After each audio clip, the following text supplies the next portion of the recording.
You're watching The Breakfast Club. Morning, everybody. It's DJ MV Angela Yee, Charlamagne the God. We are The Breakfast Club. It's Throwback Thursday. We got a special guest in the building. Guests. Legends. Plural. Oh, man. De La Soul. What's up? What up? What's happening? De La Soul is from the soul. Yeah. Yeah, -1. Mace is -1. Mace at the crib. He got some family Envy, things what up? going on. What's going on? How's everything? Maceo just didn't want to come. He was like, Yeah, I'm cool. Yeah. I've been doing this 30 years, man. They know me. I'm good. But first of all, congratulations to Paz, who just got married. I saw on Bang, Instagram. bang.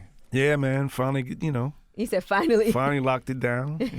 What was you holding out for, my brother? I don't know. I just did it 2 years ago, but yeah. This was your first marriage? First. You waited a I long waited a time. long How long were you guys together? Been together for a while. I mean, I guess about 8, 9 years or something like Oh, that. I got you beat. Yeah. I was with mine for 16 before we got married.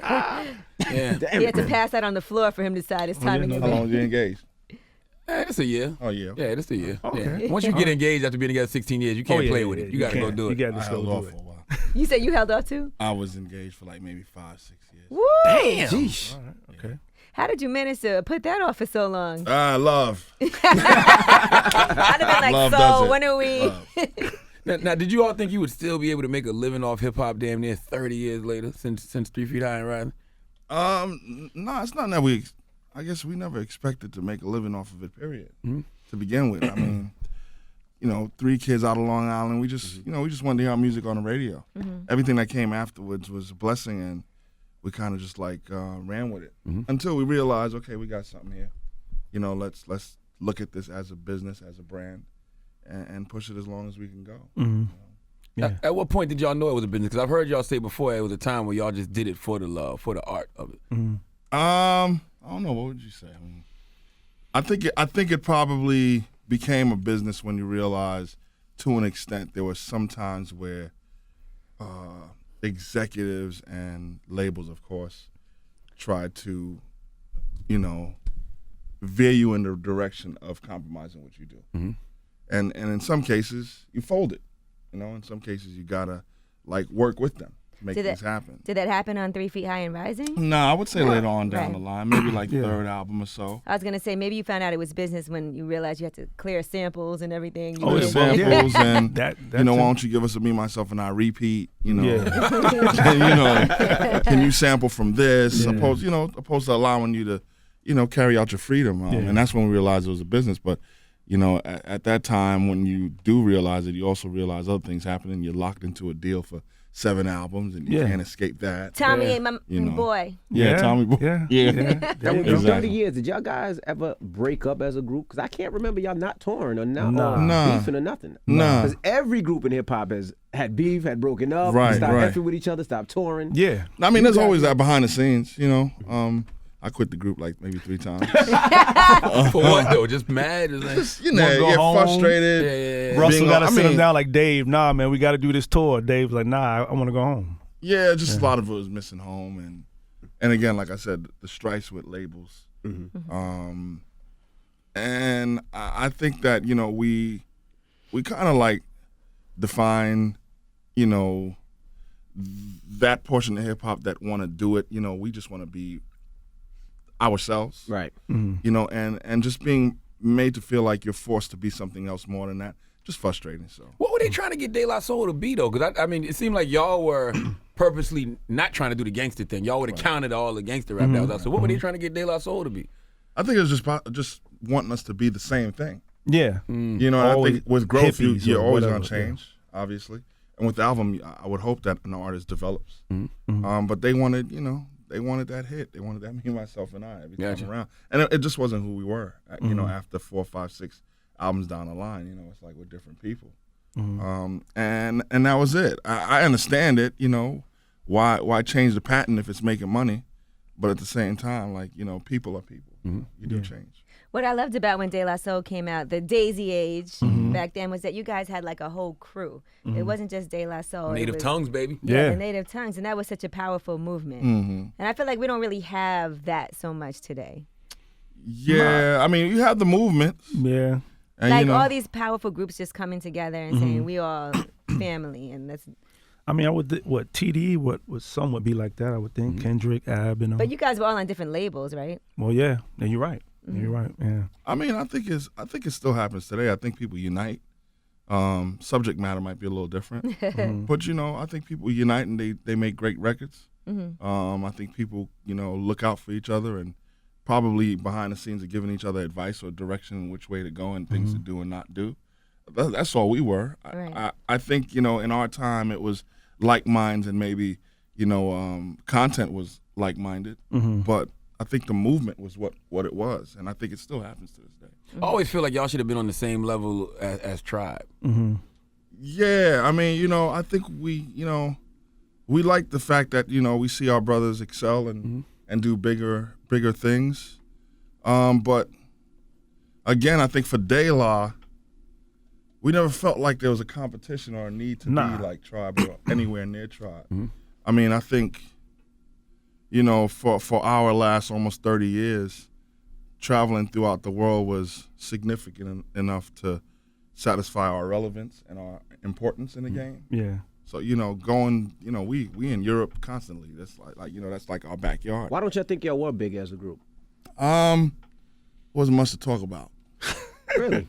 Yeah, I think when you have some controversy, I think when you and this isn't to take anything away from Tribe's music. Amazing. I'm a big fan. But I think when you sometimes mix in some controversy, when you have something to talk about, when you sometimes, and I say this, I think that there was a time where we probably left the States, was in Europe quite more often than Every in other the States. part of the world. Except And I think there was a moment as well when Tribe was probably really concentrating and live and successful in the States.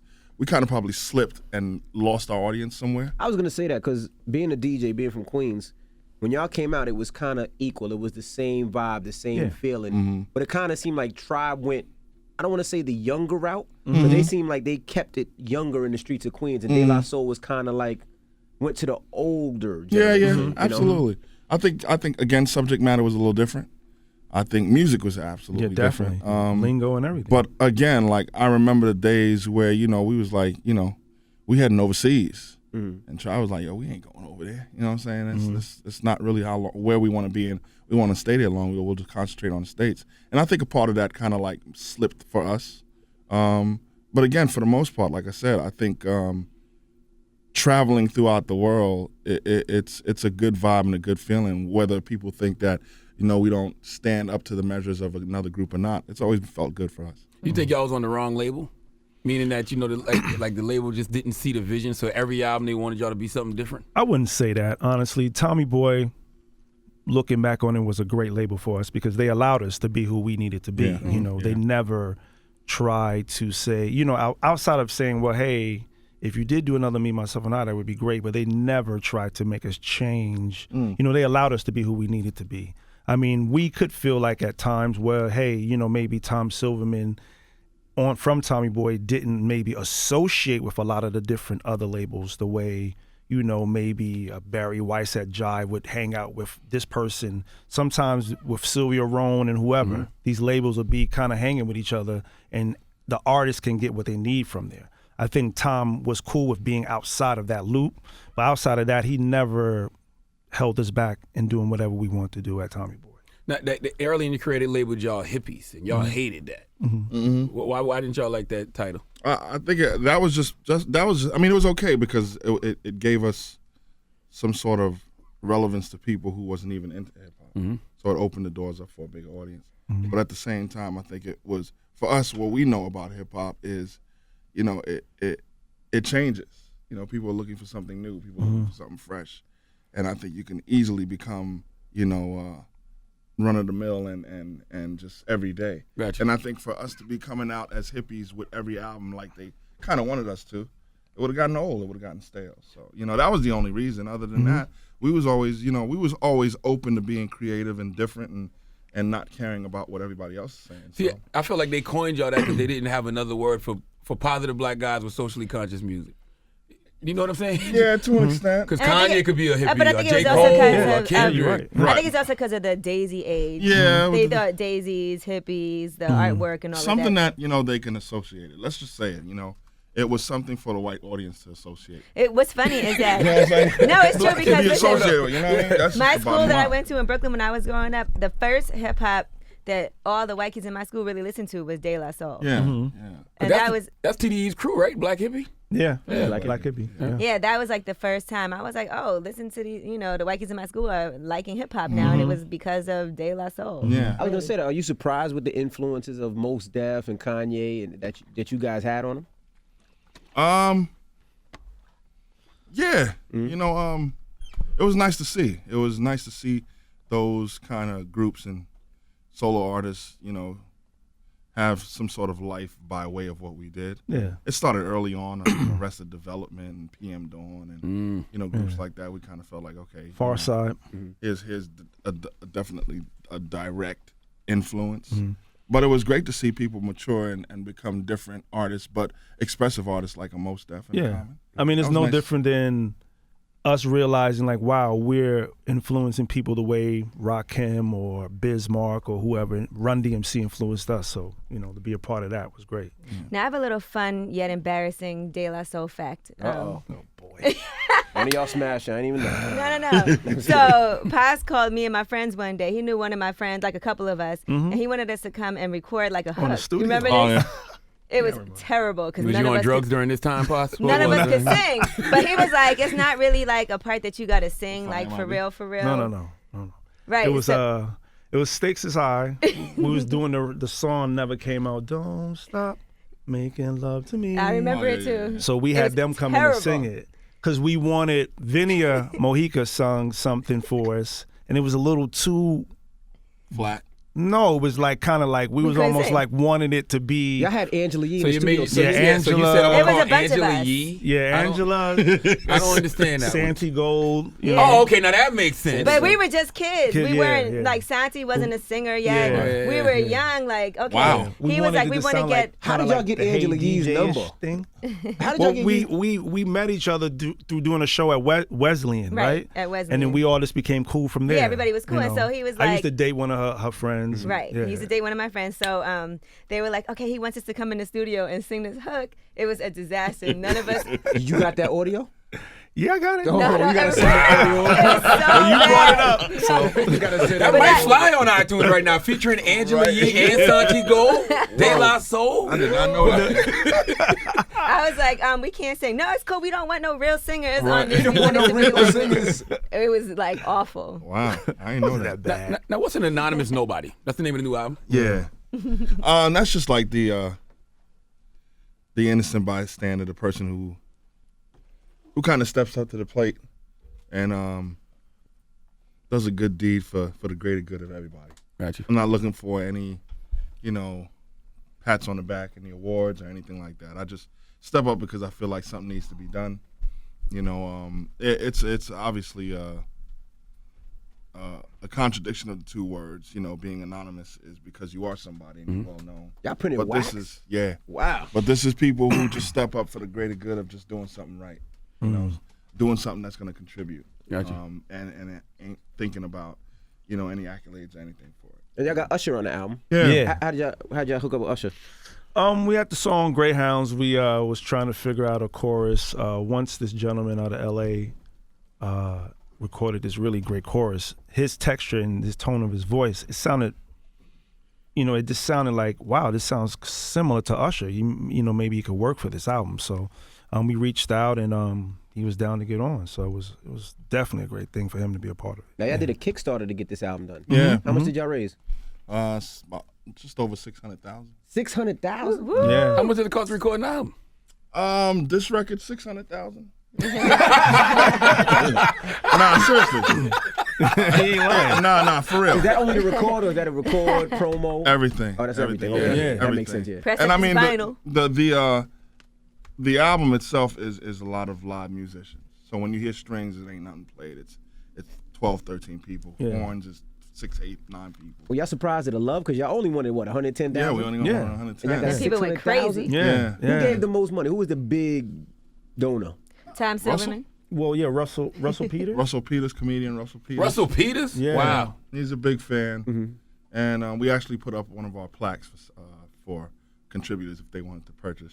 Mm-hmm. And he paid $10,000 for that, which is like really, really kind of him. Wow. But he's a big fan and, you know, good friend. And he stepped up the plate just wanting this project to happen. And we appreciate that. And everybody, from the people who donated $5, you know, it felt good seeing, you know, watching that number all day tick and move, you know, higher and higher. But as a whole, just knowing that people were still around wanting to hear something. Yeah. And then they were like, "Where's the album?" Yeah. I know, After that, because they were like, "Okay, this Kickstarter happened. You guys got where is our They album?" can see how much Yeah. money y'all raised. They're like, all right now, Dave. Right, yeah. It took a minute because with all the guests we got on the album, just handling the business from Usher, 2 Chainz, David Little Dragon. Byrne, Jill Scott. It's a task though. Yeah, It's a job, and you know, recording the record and then on top of that playing the label, you know, acquiring a distribution deal and then now rolling out everything else that comes along with it. It takes time, and you know, in an ignorant sense, we thought we can get it done in less than a year, but you know, doing it ourselves with a small staff took longer than that. But That's why people always say, "Oh, go independent," but they also don't realize when The you work. go independent, Yeah. there's the a work lot and of time and yeah. work behind that. Yeah. Now, Snoop and 2 Chainz seem like odd collaborations for De La. Very odd, but you You said know, Snoop too? Yeah, Yeah, Snoop. Snoop's. Nah, Snoop's not an odd some people collaboration. might De think La? that. Yeah, that's. Do you realize that De La was the counter gangster rap? Like, you would never saw that. But Snoop But changed Snoop a lot now- too. I know, but I'm just saying, you know. For, Old Snoop, yeah. For but- hardcore Yeah. De La fans, they'd be like, back in the day, that would have never probably happened. But it's funny because like how you said that, a lot of times it'll be the artist fans who think that, wow, like this artist that we into, Snoop, shouldn't do a song with, you know, De La or vice versa. But we all as artists loved each other. I mean, from the beginning of '89, us being on a tour with NWA, and we always talked about collaborating. Yo, you on know, a tour with NWA? Yeah. How was that tour? Because that's totally two different sides. Yeah, Yeah. that was amazing. Yeah. That was actually what the movie was about. Yeah, the whole movie, tour. all that Coliseum stuff in the movie, that's the Nitro tour. That's Yeah. us, LL, Kane, PE, NWA, Too Short. It's a bunch of us I mean, on to that me, tour. it makes sense as a fan of music. You do like different types of music. Yeah. Of course. Like I Yeah. could like De La, Snoop Dogg. Yeah. I could like Tribe Called Quest. I could like Scarface, whoever, yeah. all different kinds of music anyway. So why not? Yeah, absolutely. And for us, it was always about finding the right track, you know, in terms of if the track feels like, yo, this instrument, we need this piano, or we need this extra kick, or we need this Redman. Like, it sounds like Redman. Like, for us, if it makes sense, we'll marry the right thing to it for it to work organically, you know, so. Now, was it hard to get a Michael Jackson sample for Break It Down? Was it hard to clear that sample? Actually, it wasn't. It wasn't hard. It wasn't that hard to clear that. Usually, when it's a popular record, it ain't that hard. When it's obscure and you're trying to find Who it is? that owns and it. then owns it, that's really hard. You know, Motown step up real quick, hit you with that price. Oh, it's no problem. Just hit, But hit me with the cost price. this much. Yeah. Or like Hall & Oates. Yeah, all those was hard. Yeah, that was easy. It was easy. Yeah, I would feel like Hall & Oates would like De La Soul yeah, anyway. Actually, There were some people, some people who were just like, nah, we don't even deal with sampling. Yeah, Herb Albert wasn't with sampling and. But he wouldn't come play live something or no? Nah. He said, I heard Snoop actually helped get the production of this album off the ground or something like that, too. No, not at all. We bumped into Snoop at South by Southwest a couple of years back. He invited us back to where his dressing room was and was like, yo, you know, we're the only two out of like our generation, if you want to say, who's never hooked up and did a record. Let's do a song. He wanted to get up with Pharrell and try to put something together.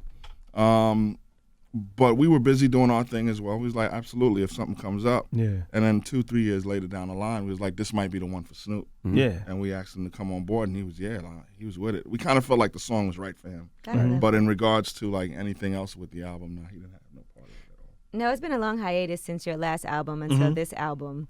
So did you guys think that you were gonna make another album together? Was that always the plan? No, or- always. We are just, as I think Dave said earlier, blessed to tour all the time. We're always on the road.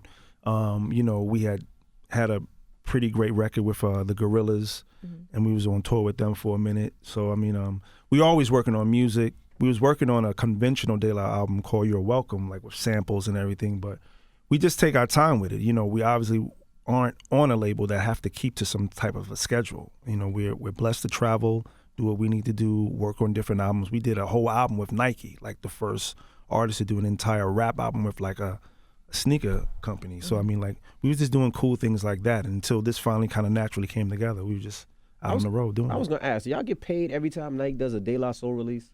Whether it's the Dunks, whether it's the Airs, In recent times, yeah. Okay. In the beginning, it was hardball. They just took the logo and was like, I'm running with it. Basically, Really? yeah. I got a De La Soul hat that I just got a couple months ago. I'm like, I wonder if De La gets paid from this. Yeah, in recent times, the deals that we strike with Nike, definitely we benefited from. You guys have early on, listeners, you I know. hope. Yeah. Okay. You kind of like, you feel good to walk in the Just store happy, and be right? like, you know, they doing something with the design or the logo, but also that takes ownership too. Yeah. And we had to do that as well to own logos and things of that nature. Oh, y'all didn't own the logos at first? No, not at first. So the Yeah, hats man. that are being made, that's not Nike. That's just, I don't know who makes these, but they Yeah, say De La Soul on I'm them. not too sure who makes. Oh, you trying to Nike get somebody in trouble? I don't know the name. I just wear it because it say De La. I didn't even look to see what the Nike brand was. Nike did the Dunks. They did the, Yeah. what else did they do? They did, I think some Airs they did. I saw the airs, Did some but course yeah, we training. didn't. Yeah. Now, what about a De La Soul documentary? Kind of like they did the Tribe Called Quest one. Are you guys working on that? You with it?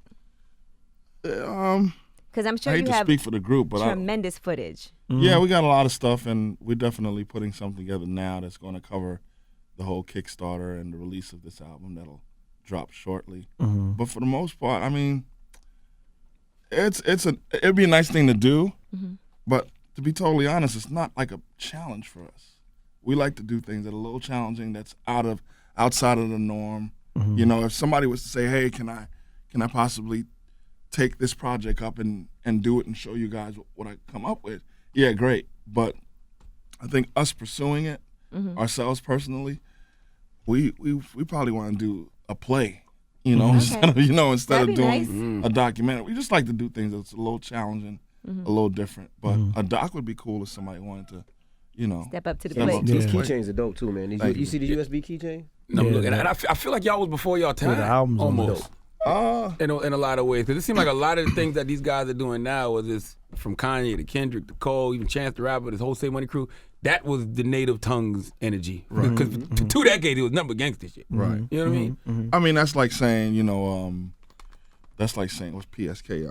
Schoolie D. Schoolie D was before his time. You know, he was doing gangster, rap before a lot of those were doing it. So I think there's always a cycle, obviously, so I think Chance the Rapper is just as worthy of what he's doing, just as, as much as, what we did back then. It's just good to see it go. It's good to see that there is a cycle. It forms some sort of balance. I think every time, there's something that's holding its weight for a long period of time, people get a little tired. It becomes a little stale, unnatural. So it's kind of nice to see it just happen again. Yeah, we always let cats know that. Like how we said earlier, here it is. We was on a tour where you would have De La on one spectrum, NWA on the other. But as we all saw how time went along, you would have maybe the Rough Riders crew, so it was only Cruz or Rockefeller. So you would have like kind of the same genre with each other or the same organization. So a lot of the early stuff we did, we were always mix matched all the time. You could have us with Naughty, us with PE, whoever. So the same with music. If it's a balance, it'll be great. Like a lot of the new stuff is cool. It's great. How did y'all get into the Native Tongue sound? Because, I mean, you're from Long Island, and Long Island's not sweet. I mean, you got parts of Long Island, and I'm sure you were influenced by Queens heavily. So how did y'all get into that Native Tongue sound?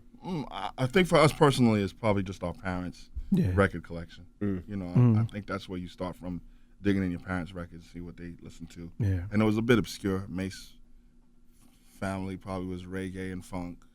I'd probably say soul music. My pops was probably listening to Philharmonic and Nat King Cole and stuff like that. So I think the music background and 3 individuals with those backgrounds coming together kind of like fun on that. We was just sampling from every and anything. Yeah. And I think that's what the sound is, like, not being afraid of going beyond just James Brown at the time. Gotcha. And trying anything. So. And the environment helped. I mean, I'm originally born in the Bronx. They're both born in Brooklyn. We moved to Long Island at an early age. So the differences of being in school, hanging with the white boys at the frat little parties. Long Island back then mean you had money. If you moved to Long Island back it sounded like you moved on up back then. Right. Yeah.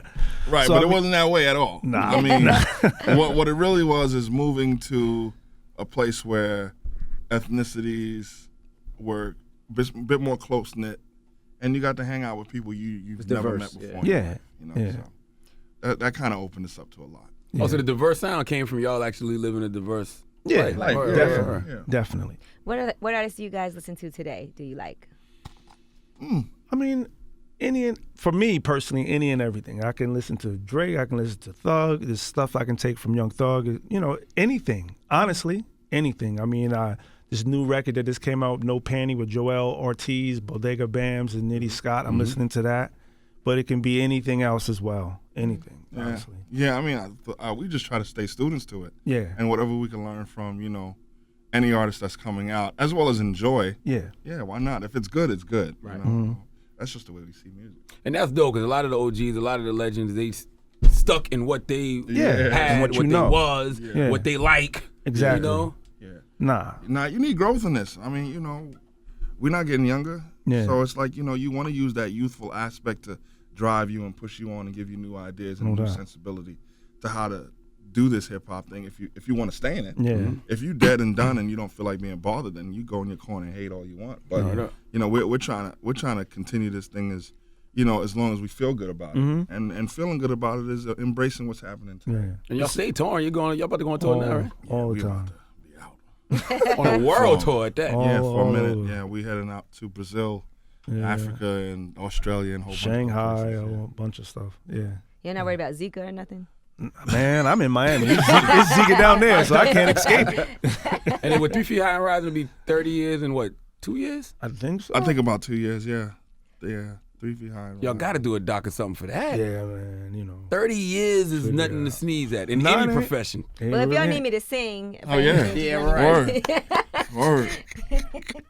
Well, we appreciate you guys for stopping through, thank man. you, man. for Thank you having for us, having us, man. And the anonymous nobody. Honestly. Yeah. Yep. They You know what I'm lost. saying? Legends, kids. Drop do your this Googles. week. There you have it. It's De La Soul. It's No the doubt, Breakfast love. Club. Peace. Good morning. If superior hair extensions, clip-ins, and tape-ins are an absolute must, you have to get the #1 rated hair extensions in the world. Her Imports is 100% certified real virgin human hair and trusted by celebrity stylists worldwide. Celebrities swear by our products, and now you can too. We now offer financing for our products at herimports.com for a limited time, or go into one of our convenient locations in your city. We offer 100% Indian Temple bundles that will have you looking flawless for years. Visit us online right now at herimports.com.